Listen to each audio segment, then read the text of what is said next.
Ngiyanibingelela nanke babukeli be-Black Life TV kuphi nakuphi la kufika khona lo mbukiso. Igama lami nginguStufuza Dlangamandla Zulu. Le show lesibiza ngokuthi izigameko zempilo. So, ngihleli noma namhlanje uzongichazela kabanzi ukuthi bamgila ngani, kwenzakalani empilweni yakhe and usehilile yini. Uzokasilandiseke kusukela la ezalwa khona, akhule ukuthi ukhule kanjani and manje usesimene sikanjani nje impilo yakhe iyonke and ufinyelele ekuthenini uzugileka ngalento le azoyichaza namhlanje. Kwakwenze njani? Asike simuze singabe usiphatheleni, sabona? Yebo sawubona. Kunjani? Ngiyaphila.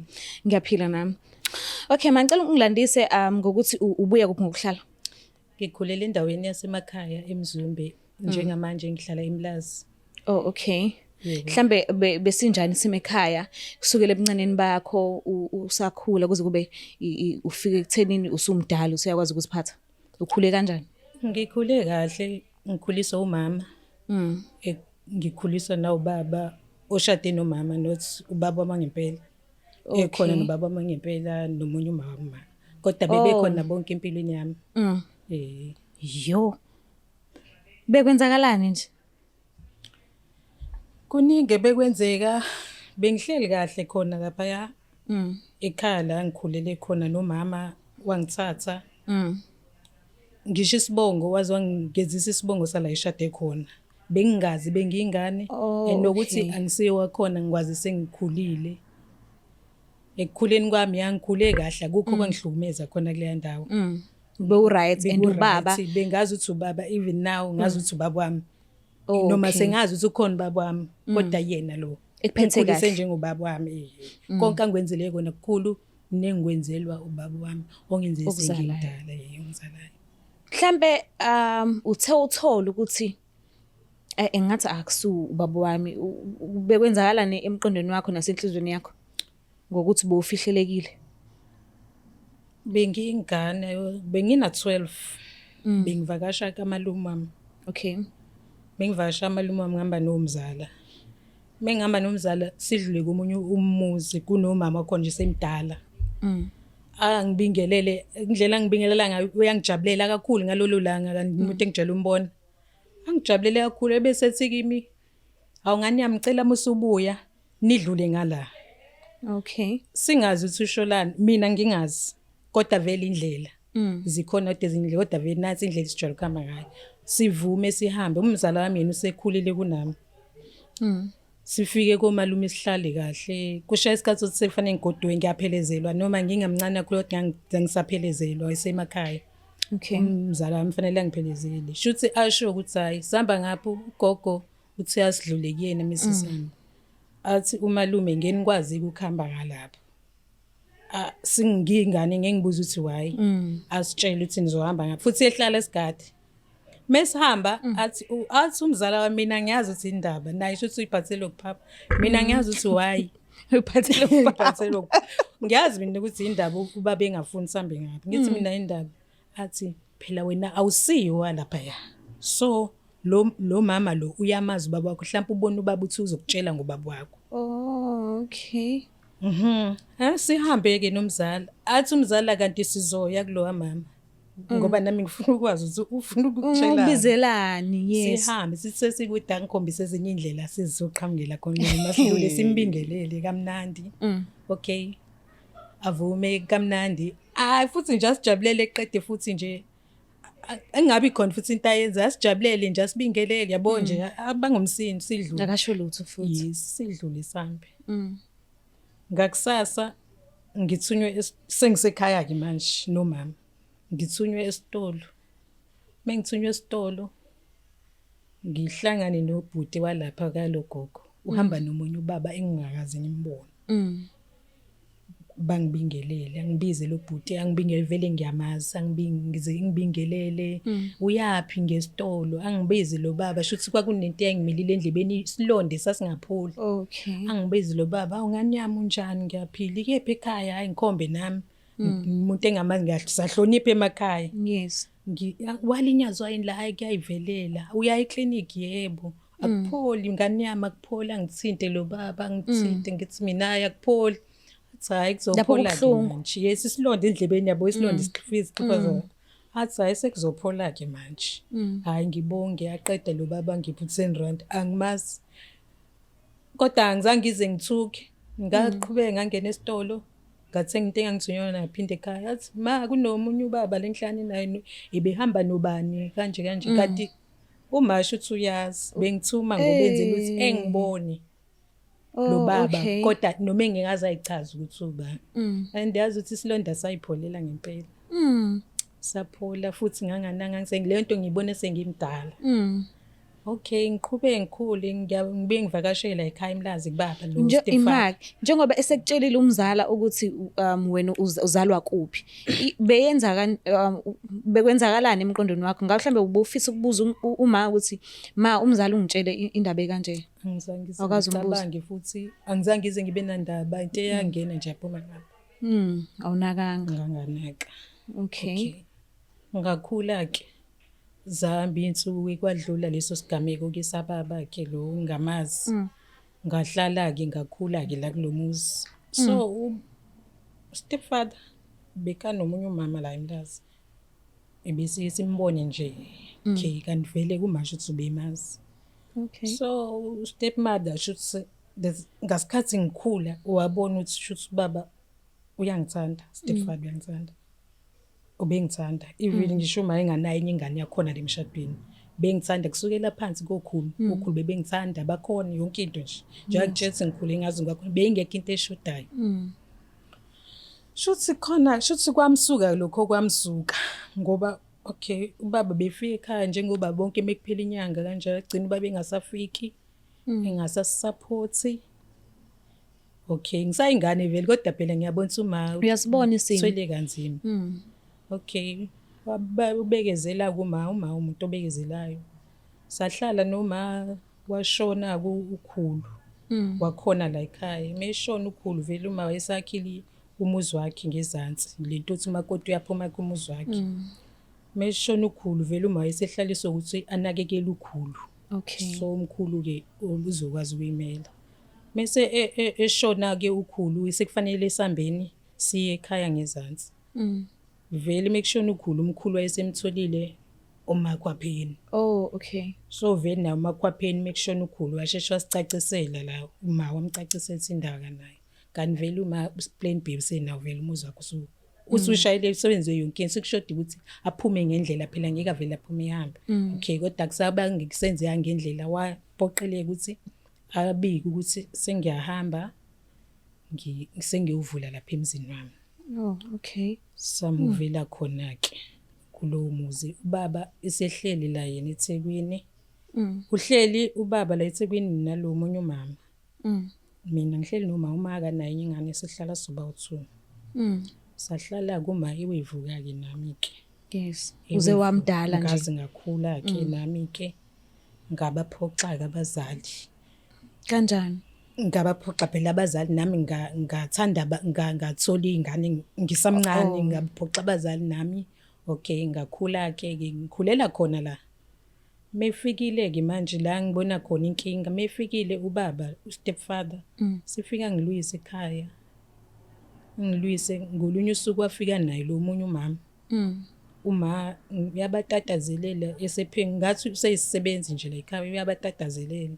So mina sengihlambile ngiyabona no mina ngihlalwa ngomala.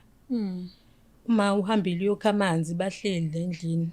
Ngihleli lapha ngomnyango nje ngihlaleni vele ayikho into eyenziwayo. Ngiyamuzwa umamncane utshela ubaba uthi akangixoshi mina ekhaya. Angihambe ngiye kithi. Hawu. Ngathi ngase ngabahlasa ngangena endlini. Ngathi ngihambe ngiye kithi mina.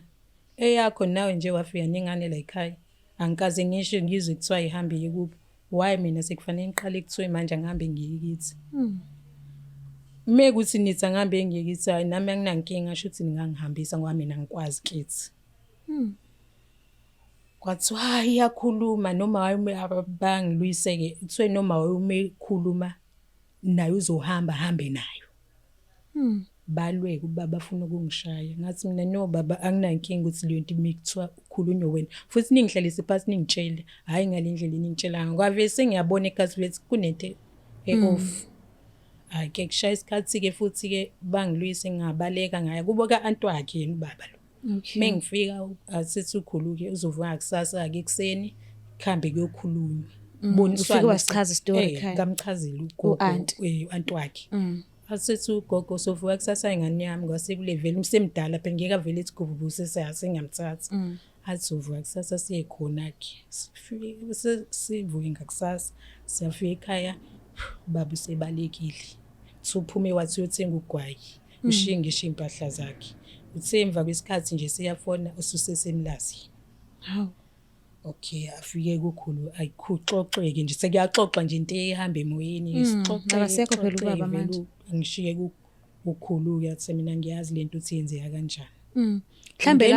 Mhlambe lapho ulinganiselwe eminyakeni eminganani? Sengikhulile mhlawumbe sengifikile ko-20. Okay. Yes. Hayi. Ubaba lo owakuthinta endlebeni waphola wamgcina ngaleyo mini le ukumbona. Ngithe mengilokhu ngivakasha lemlazi khona uNtu angithatha futhi uphinde ngihambisa mesivakasha naye ngiyafika kule ndawo esivakasha kuyona khona lo baba. Okay. Ekugcineni ngaze ngabuza ngase ngiyatshelwa ngase ngiyasho ukuthi ngwaphi la kunezinto engizizwayo ukuthi kuthiwa akusiyo ubaba wami lo. Ngabe kwase ngiyatshela ukuthi uyena kubaba wakho lo wena hamba naye noanti sibanibani. Niyakuyena uyena lo wahlangana naye hamba nosibanibani lapha. Okay sengiyamazi ngalokho kodwa angikaze ngihlale phansi nje ukuthi ubaba wami. Ngakhula ke ngokuhlukumezeka ke la nobaba esenokungihlukumeze hayi not to umefikile akwenzeke ehambe engasho ukuthi angihambe angixoshi. Akwenzeki ngisho ngolunye usuku nje ngisho isigameke nje isilula ngicleana nje khona lento le ama window sill leyibovu. Yes. Besijwayele ukuyifaka uporish siyenze ibe yinhle ngoporish ngayiporish wafika ngishayela ukuthi ngiphorisheleni ayiphorishwa lento kodwa besijwayele ukuyiporish kwaba ukuthi lokho ukuthi ngiphorishelise sekuthi fanele ngihambe la ekhaya. Ingabe into engabuya ngitshela ngenze wrong angibonisi. Ngangicleana sekuhlangene nokuhamba kwakho. Yeah sekuthi manje angihamba ngihloniphi ngenzela into engenziwa la ekhaya. Okay ngahlala nje ngiphila leyo mpilo leyo kodwa futhi ngagcina sengijwayele. Okay khona ekhaya vele ubaba naye uhlala nomunye umama ngiyayibuza ukuthi mengiyakhona ngizofika ngiphathe kanjani. Okay angisale sengihlala la ngoba vese ngijwayele lempilo. Wagcina ubaba esehamba ekhaya siyamazi uhlala la eMlazi akasathumeli imali bejwayele ukuthumela meholile noma engafikanga akasathumeli akasenzi lutho sahlala ke sisokola ke nomama kodwa kuyikonke inhlahla kasibaningi. Sahlala ke kuze kube kushaya isikhathi nami ngikhuleke ngize ngiphume ngihambe ngivunela amatoho ngisebenzela. Kodwa nje ekukhuleni kwami angikhulanga kahle sengifuna amatoho ngazi ngamfuna ke naye ubaba ngakwazi ukuthi ngekhaya ngaxhumana nabantu basekhaya ukhona ubaba kodwa uStepfather wami angimzondi ayikho into embangenza yona. Into engiyibona ukuthi mhlawumbe naye wayengazenzi ngoba ekugcineni ukwenzile ubulungiswa. Ngahamba nami ngiyiphantela kanjalo ngihambe ngihlala ke not uthi ekhaya ngiya ekhaya kuma okay akunankinga sengikhulile sibambisene noma ngiyabona mfanele sibambisane. Okay uma uhlala nabazukulu bakhe uhlala nabazukulu. Okay mina sengiyasebenza ngiyababheka ekhaya. Okay kwahamba isikhathi ngaze ngathola indawo efolweni. Ngabe ku-1 room wami ukuthi nazi phela ingane ziyakhula. Ngithe nje ngiyobekela ukuthi mayivakashile ngikwazi ukuthi ingane zingivakashile kanti angibuzanga ukuthi nje uNkulunkulu bengihlelela. Ngithe ngiqeda nje ngiyohlala kuona ngalowo nyaka zafika ingane ivakashile eziphethe yonke into zathi kuthiwa singabe sisabuya ekhaya. Hawu Kwenzakaleni hayi asenza ngalutho ngifonela uma athi uma ziqinisile ingane uthi umkhulu akasayifuna ekhaya azambe izima waso. Hawu mama manje fanele ngiqale phansi ufuna icall athi uma nami ngane yami ayikho into engizoyenza. Ngamzonda umama ukuthi ukhethe indoda over mina. Ngamzonda okay ngayithatha ingane zami ngahlala nazo kulo 1 room ngahlala nazo, sahlala ziyafunda kanjalo sibambisene. Kuyaphileka kodwa. Ya, nami ngangitohoza leso sikhathi kwangekho kubi ngaleyo ndlela. Zakhula iy'ngane, zakhula uma siyafonelana nje. Mhlawumbe u-2 years waphela ngingamboni kanje. Ngihlala la eShepstone, mina ngihlala la eFolweni. Siyafonelana ngaleso sikhathi. Ngangazi noma ku-right mengimfonela unomkhwenyana wakhe phela. Angazi ukuthi mase ngimfonela mhlawumbe ngikhona mhlawumbe bazoxabana ngoba bese behlala ngokungizwana. Okay, uma-ke ngimfoneli ngaleso sikhathi naye ngifonele ngaleso sikhathi-ke kanjalo. Sixoxe iy'ngane zenzeni athi azenzanga lutho, uthi azihambe zikumawazo. Mhlawumbe ayikho enye indlela ababe ngasho ngayo mhlawumbe engconywana ukuthi ungahlala nabantwana bakho, hhayi ukuthi bafike ngokuzovakasha kuthiwa abasale bengasabuyi. Angazi nami wagcina echazile ukuthi ubefuna yena ngibalungisele impilo yabo ngendaba zey'bongo zabo. Befuna yena baye emakhaya abo kubaba babo. Okay, sahlala-ke singamboni uma. Kuthe ngelinye ilanga ngiyabona ufonile uma, kodwa kungena i-call, inamba yababa. Ngayibuza ukuthi why ngifonele ubaba. Okay, hhayi uma, hhayi ingane zami ngizofika lapho, yimina ngizofika lapho ngizonivakashela. Ngijabule kodwa nginenhliziyo mina ukuthi ngabe uma uza ngesihle yini. Okay, ngizijabule ney'ngane uzobona ukhulu kade samgcina kube mnandi. Okay, lishaya usuka afike uma, afike bandla ethwele ngisho uma-rice, yabo nje ethwele nje yonke into ongayicabanga umzali ukuthi nje iy'ngane zakhe naye kade ayigcina. Sihlale noma efika ngize ngibuze ma u-right. Athi ngane yami ngithi ukuthi angifuni ube khona into ngifihlela yona.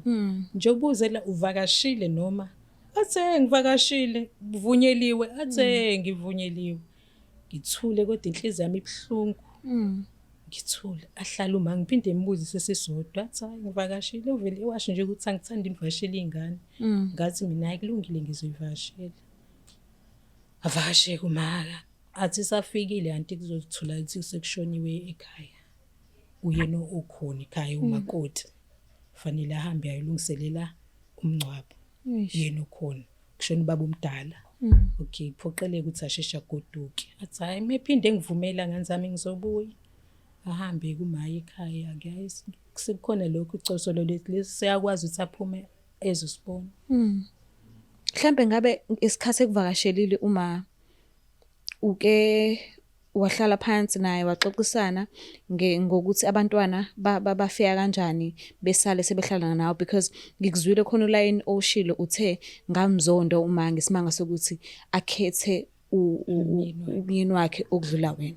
So ngabe mhlambe uke wakubhodla lokho usutholile ithuba lokuthi ube naye ekuvakashela? Angizange ngize ngibhodle, ngambuza nje uma ukuthi ma ake ungitshele kahle ngoba wena mawukhona. Wathini ubaba kule ingane ukuthi zize la? Wathi azihambe zingabe zisabuya. Zazenzeni zazingenzanga lutho. Hayi uyamazi nje nawo ubaba wakho. Kwagcina nje lapho. Uma abantu bakudala nje banakho ukuthi befihle izinto noma zisobala. Umuntu akufihle nje into. So uma uyathanda noma isidingo singekho. Uma unazo nje izinto abeyifihle. Wathi nje uthi ayihambe. Kodwa-ke ngokungakhulumi naye ukuthi ubhodle ngokuphelele konke, ngabe usu-right nenhliziyweni yakho ngalokho? Ngi-right. Hhayi ngoba udubile, u-right nje. Ngi-right. Kuyafika nje phela lokho ukuthi ngibazonde. Kodwa phela uma wami.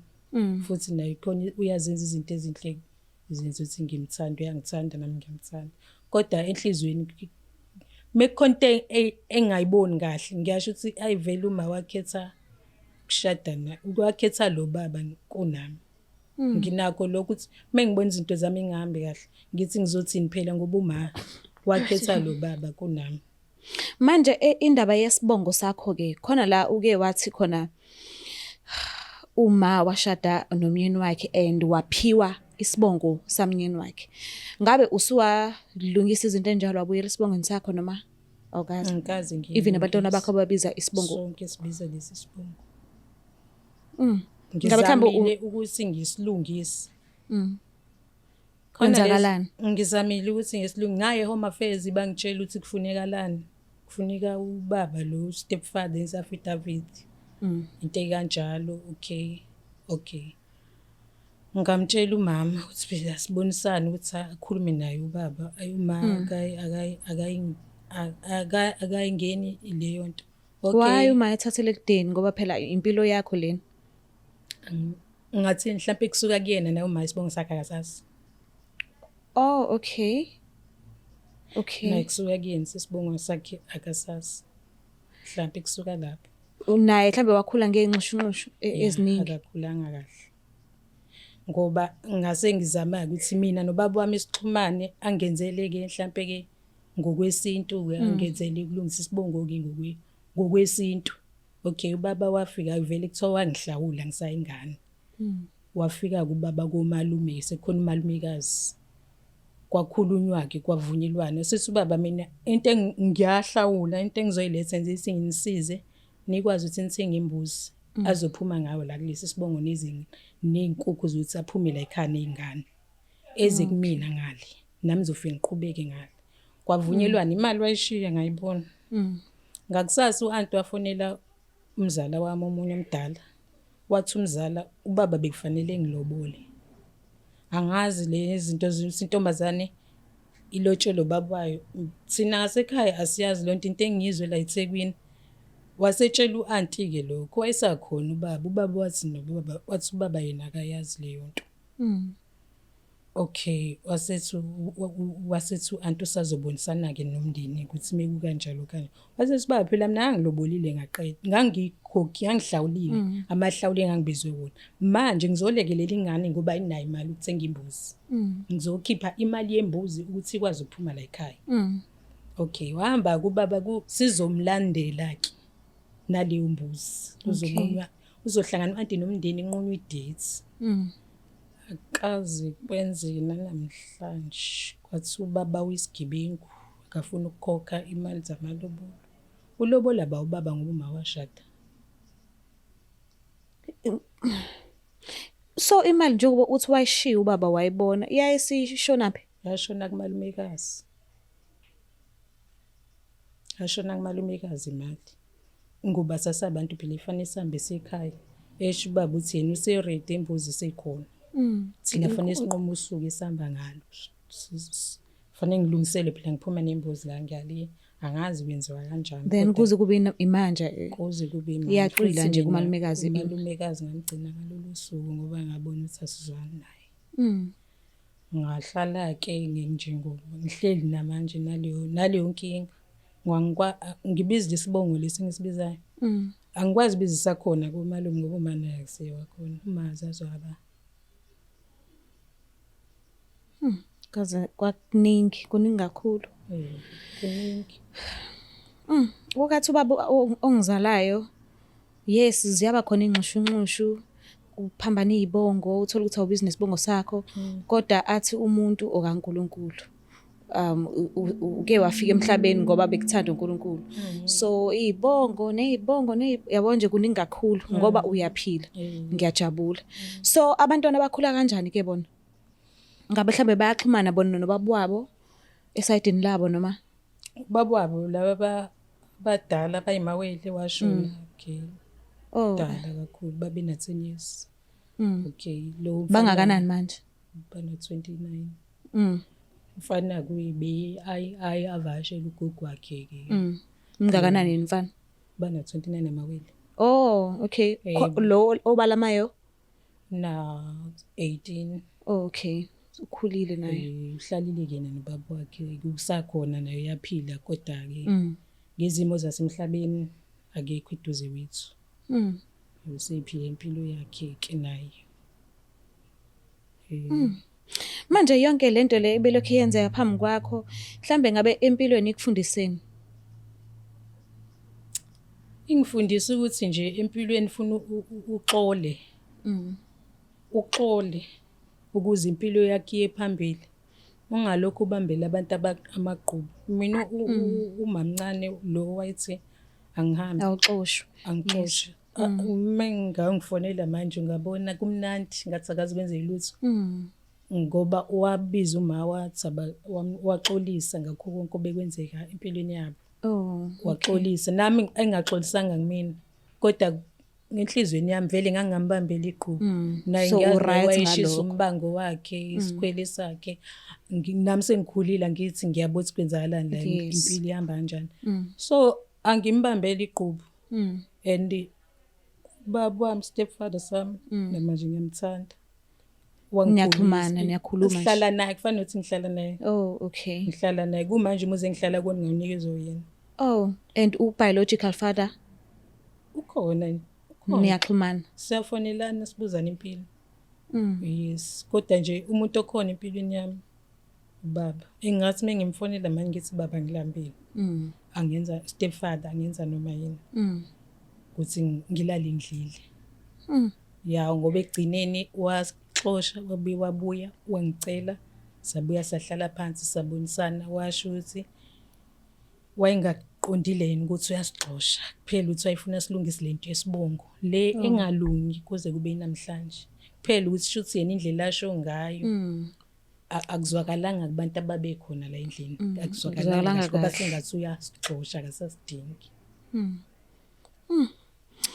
Kwaze kwabhlungu. So yini othi le ngingawa ngivuke ngayo ukuthi impilo mina engidlule kuyona abantwana bami angifisi nakancane nokho sebekhulile. Yes ngi-understand but bewenza kanjani ukuthi abanganciki empilweni yakho? Impilo yakho neyabo ayingafani wena indlela okhule ngayo. Into engayisho nje mina bengakwazi ukukhuluma nomama noma yini. Like uzuyithola usungena inkingeni mhlawumbe uthola ingasemncane uthi uma ungabe umngani nomfana egcine lapho. Mina ezami abazali bakudala mina ezami ingane ngiyayitshela ngithi nanga umngani wakho akhulumisane nawe yonke into. Musu ungena enkingeni angazi ukuthi ngifanele ngazi mina ukuthi le inkinga ibiqale kuphi. Ngingaqhamusi ngizwe indaba engaka engazi ukuthi ngizoyimela kanjani. Ngifuna ngaso sonke isikhathi mekukhona into ongayiboni kahle kumina uhlale phansi nami ungibuze angikhathathi ngizima kangakanani kodwa egcineni ngona fanele ngikuphendule. Ngumngani mina manje nezingane zami anginabo abangani. Ibona abazi yonke into ngami ngibaxoxela yonke into ngami. So ayikho into ekusurpriseayo mesiyenzeka because usuke wazi ukuthi ibuya kuphi because ukhulumile nawe ngenxa ukuthi akakusabi njengomzali. Sengisho kulaba abadala lona 18 ke uphila impilo yakhe yedwa ke yakhe nje ukuthi uzwa sewuzwa indaba ezingaka.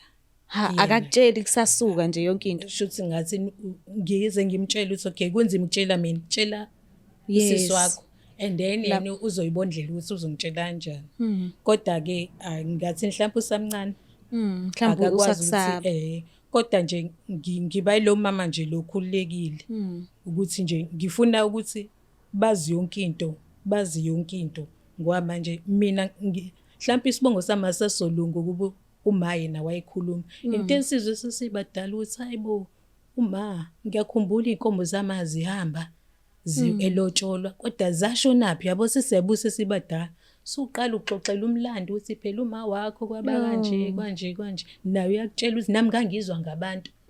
Uzwile ke lento ngabantu awusayilandeli ukuthi uyibone ukuthi yenzeke kanjani kwazi kwaba la akusalungiseki ke manje yini izinto zonke babeyifihla.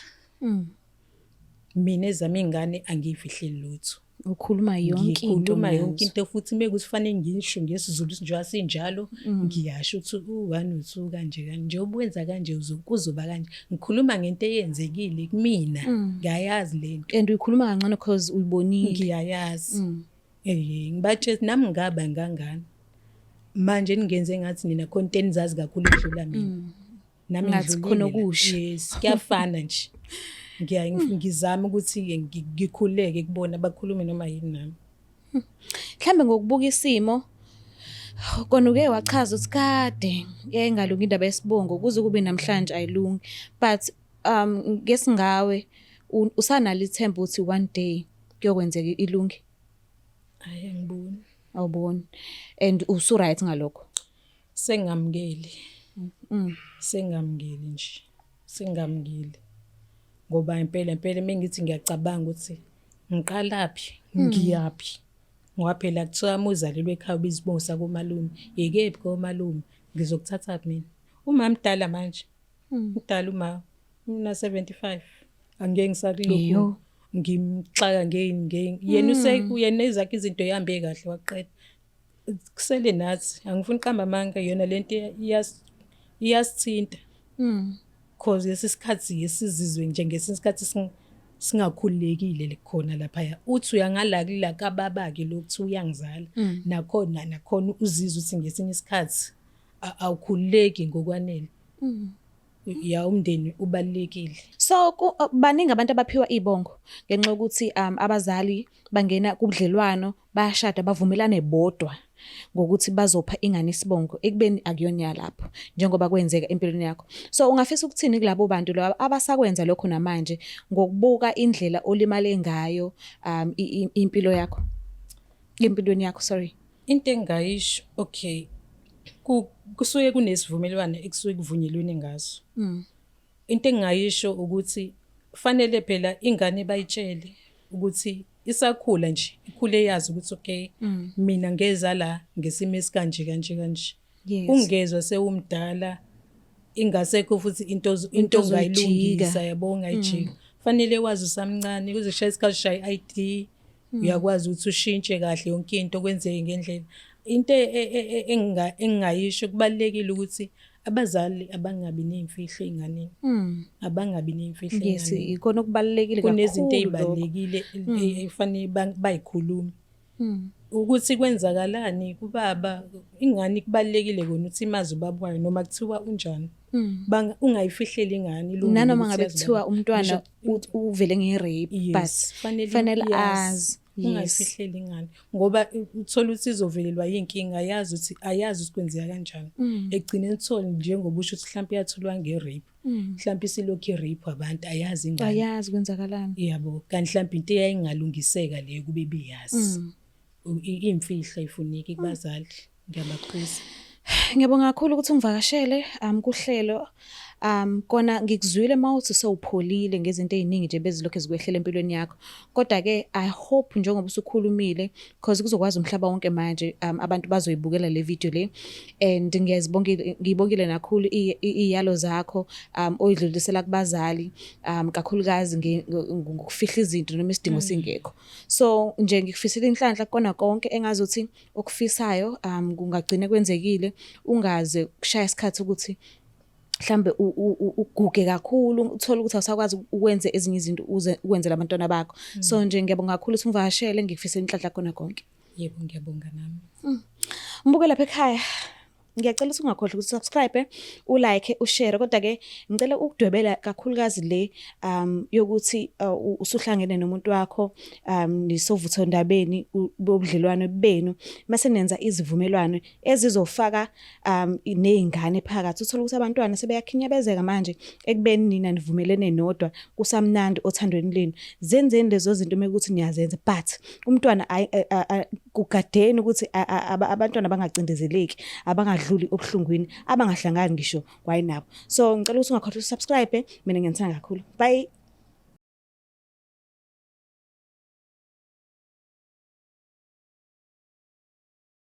Ngihleli ngedwa la ngifisa ukunichazela kabanzi ngokuthi iBlack Life TV is in partnership with uEasyBet. So ikhona ke ilink lapho kwi-description mekuthi umuntu othanda ukubheja mhlambe ubuka ibhola noma mhlambe amahashi noma yini lezi zinto enithanda ukubheja ngazo nje ningakhona ukubheja nisebenzisa i-promo code ethi black50. Ngiyathemba ukuthi ngiyakhumbula uBlack wethu uthi uno Q akusiyona uCK but uno Q so usebenzisa uthi black 50 i-promo code mufuna ukubheja so immediately uregister ku EasyBet mawusebenzisa i-promo code ethi black50 uyakhona ukuthi uthole i-voucher ka50 mahala mase bekunikeza nama spins ay25 so ibani ni register ngiyithanda kakhulu. Bye. The Black Life TV.